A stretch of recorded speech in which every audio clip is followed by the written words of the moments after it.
Eu sou a Vanderleia Santos, como diz o meu amigo, é Santos porque eu moro em Santos. Eu sou escritora, compositora. Eu vim aqui para lançar o meu livro, A História de Anne. Eu estou na TV Relacionamento.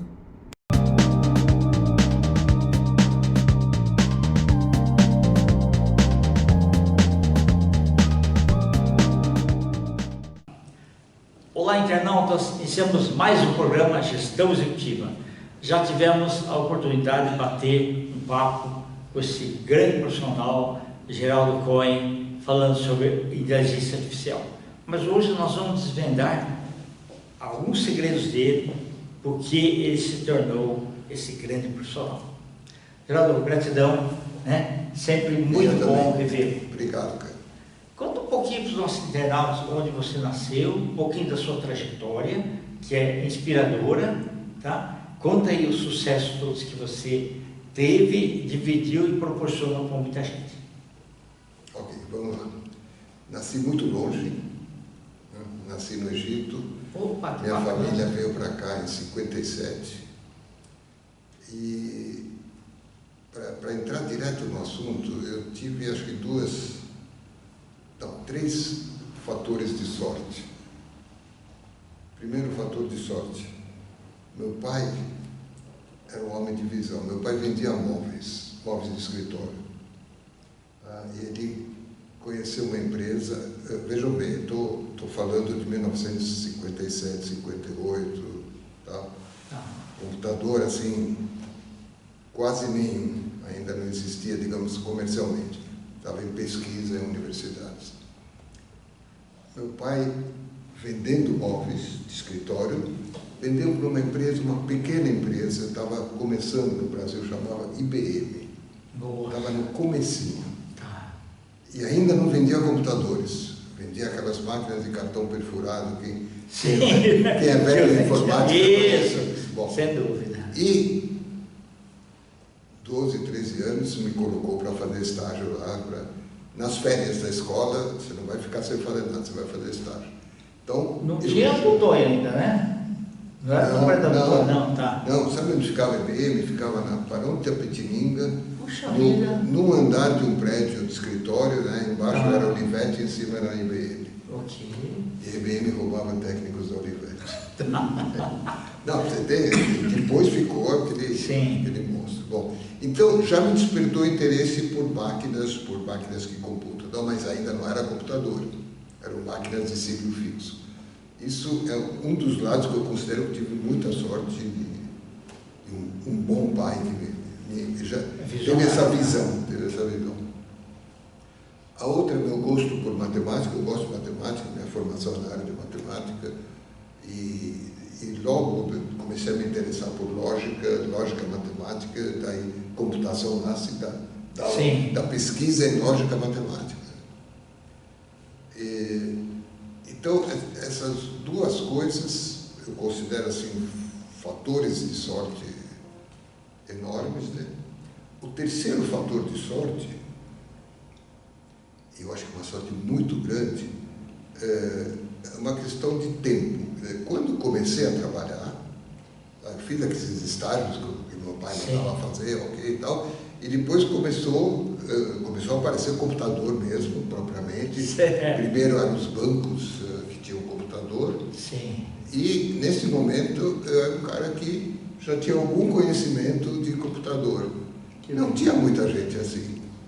Então fui trabalhar, meu primeiro emprego, tirando esses estágios, eu tive vários, diversos. Já fui num banco, né, um Banco Real na época. Ok. Já era paulista já?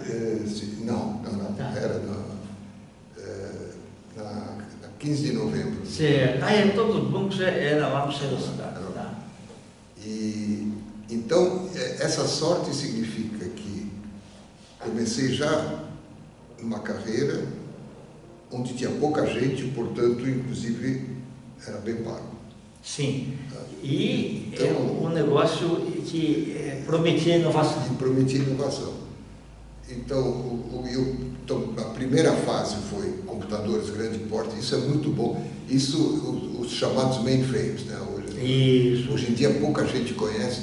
Eu trabalhei lá com 3270, aqueles terminais V, fácil V. Pois é, eu fiz a implementação dos 3270 no Banco Real quando começaram. Né? Eu estava antes ainda no cartão perfurado. Aí aparece o terminal, falei, nossa, aí você vai poder digitar direto, então, maravilha.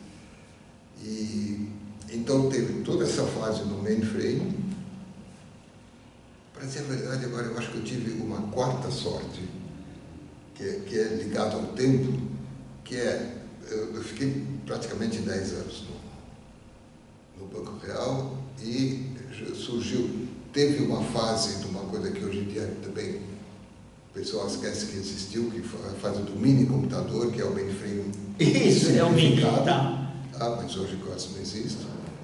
E apareceu o PC, o circuito integrado. Certo. Então também foi um momento certo. Eu fiz toda a evolução assim, de programador até chegar ao nível máximo lá, que era consultor dentro do banco. Tá? Então acumulei um bom conhecimento daquilo que eu sei fazer, que é software, que é desenvolver software. E aparece o microcomputador, tá? O processadorzinho, e eu achei interessantíssimo. Aí eu achei que realmente isso ia explodir e saí do banco para abrir uma empresa que ia fazer alguma coisa com isso. Ele não sabia ainda o quê, que foi a Prolog. É que você já era empreendedor, você estava trabalhando. Agora me permite uma coisa, quando você citou sorte é oportunidade mais o preparo, tá? É que você estava preparado. Pois é. Então, por isso que isso... Que devo ao meu pai. É, exatamente. E meu gosto pela matemática, pela lógica, perfeito. Deu certo. E o nome Prológica saiu da onde? A lógica pode ser, o restante pode ser pela lógica, né? Pois é, olha, eu não sei, eu lembro naquela época a gente ficava na Santa Ifigênia, tá? Na sobreloja, né? De uma loja de componentes, que foi a origem da Prológica. O que a gente pode fazer com esse negocinho? O que vai ser disso? Como é que eu vendo isso? E aí veio a ideia de fazer máquina de contabilidade. Essa foi a primeira ideia. Ok. E deu certo, né? Deu certo. Era fazer o que aquelas máquinas pesadoras de contabilidade, nossa, com o microprocessador é muito mais fácil. Então a gente fez, esse foi o primeiro desenvolvimento. E, francamente, eu não lembro porquê, mas realmente partiu da coisa lógica, tal. A gente ficou brincando com as palavras, é prológica, vai prológica. Que bacana, viu? Legal. E daí a prológica, daí o desenvolvimento, eu devo dizer que eu gosto de fazer software e eu considero aquela época uma daquelas em que eu me diverti mais, porque a melhor coisa que existe é você pegar uma coisa do zero. Zero mesmo. Pega um processador. Que software tem? Não tem software, zero, nada. Faça você mesmo. Tudo. Desde o carregador, desde o boot, o BIOS, né? O sisteminha operacional, sim, a linguagem, aí faz a máquina de contabilidade, funciona, vende. Não era minha área, né? Meu sócio era... Tinha um sócio que era o vendedor, tinha um sócio que era o cara de hardware, eu era o de software. Era essa a equipe. E deu certo. Tanto deu certo, você acabou de me falar. Eu usei bastante também. E era interessante assim, hoje o pessoal fala teclado, mas aquilo era vendido como editor de texto. Sim. Né? Puxa vida, mas você consegue escrever, né? Escreve tudo lá, negócio assim. Uma das empresas, que naquela época tinha reserva de mercado. Exato. Então, a ideia era desenvolver coisa no Brasil e uma das empresas, você deve lembrar, fez um editor de texto. Sim, lembro. Chamava Edit. Isso, exatamente. Isso. E aí vocês concorriam com a Cobra também, né? Sim, mas a Cobra já tinha uma função diferente, sim, porque era estatal. Era mini computador, a rigor, não era PC. A gente concorria com a Microtech, do amigo que está aqui. Isso. Com as Scopus, que também é também um pessoal amigo meu pessoal das Scopus, eram colegas meus desde o ginásio. Que bacana. Ginásio, colégio. Hoje não não se faz mais ginásio. Esses foram dos bravadores, né? Isso. Não, olha, é uma época muito boa, porque, de novo, como você pega a coisa do nada e você tem uma coisa que um dia desse estava conversando com um colega meu que trabalhou na Prológica, ele era de Harvard, né? E batendo papo com ele, chegou um assunto em que eu disse para ele, falei, olha, o que me incomoda um pouco hoje é que, ao contrário daquela época que a gente partiu do chip, hoje você tem muita coisa pronta, então você tem menos controle. É verdade. E eu tinha, naquela época, controle total, porque eu fiz o software do zero. E desenvolvi. Ele, meu colega, né, esse meu colega de hardware também, falou, eu fiz do zero. Eu comprei processador, desenhei a placa, ele sabia tudo que acontecia lá dentro. Eu também sabia tudo. Hoje eu tenho máquinas poderosíssimas, ótimo, gosto, continuo a desenvolver software, mas boa parte daquilo já veio. O sistema operacional já está pronto. A linguagem já está pronta. Sim, assim por diante. Tem um chip que tem tudo que aquela placa fazia. Tudo e muito mais. É verdade. Inclusive a lógica que acelera os cálculos, que, portanto, ajuda a inteligência artificial. Que nasceu primeiro para calcular imagens, né, que era controlar o vídeo, né, que precisa de muito cálculo, e agora é usado para inteligência artificial. Mas o bacana é a gente ter tido essa oportunidade de acompanhar tudo.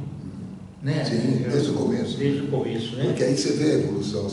Quer dizer, eu fico pensando, bom, eu dei aula na ciência da computação da PUC, dei uma aula como convidado na USP, e esse pessoal novo, digamos, eles não têm o controle que eu tive. Assim, sabe? Claro que eu ensino isso, mas é diferente, né? Isso. Ok, eles acompanham, entendem, mas o trabalho deles é muito mais buscar coisas prontas que fazem aquilo que precisa. Compor com software que existe e, claro, e costurar isso tudo. Não é pouca coisa, né? Sim, ninguém vai ralar o que você ralou. E ninguém vai ter o controle, né? Eles vão ralar diferente. Isso. Vão ralar para achar o componente adequado, o software adequado, o hardware adequado, o pacote, né? Hoje em dia se trabalha muito com pacotes. É verdade. E a gente teve aí, ao longo do tempo, aí o celular normal, aí veio a segunda geração, 3G, 4G, o 5G, né? Que está revolucionando lá em tudo, e o bacana é que a gente está vendo tudo isso acontecer, né? É ótimo. É um pouco assim, olhando para trás, o sonho, aqueles desenhos animados de ficção científica, o Jetson, que a gente o Jetson, tal, que a gente dava risada e tal, está tudo funcionando. Funcionando, verdade. Tudo e mais um pouco. Interessante. Bom. Geraldo, você quer deixar seus contatos? Nós vamos escrever aqui também. Geraldo Cohen, né? O Cohen é com C-O-E-N. Meu e-mail é cohen.geraldo@gmail.com. Meu telefone WhatsApp é 11 98245 1385. Perfeito. Geraldo, sempre um prazer revê-lo, viu? Muito sucesso aí, tá? Internautas, com os agradecimentos então a esse brilhante profissional, Geraldo Cohen, nós finalizamos mais uma Gestão Executiva. Um grande abraço e até a próxima.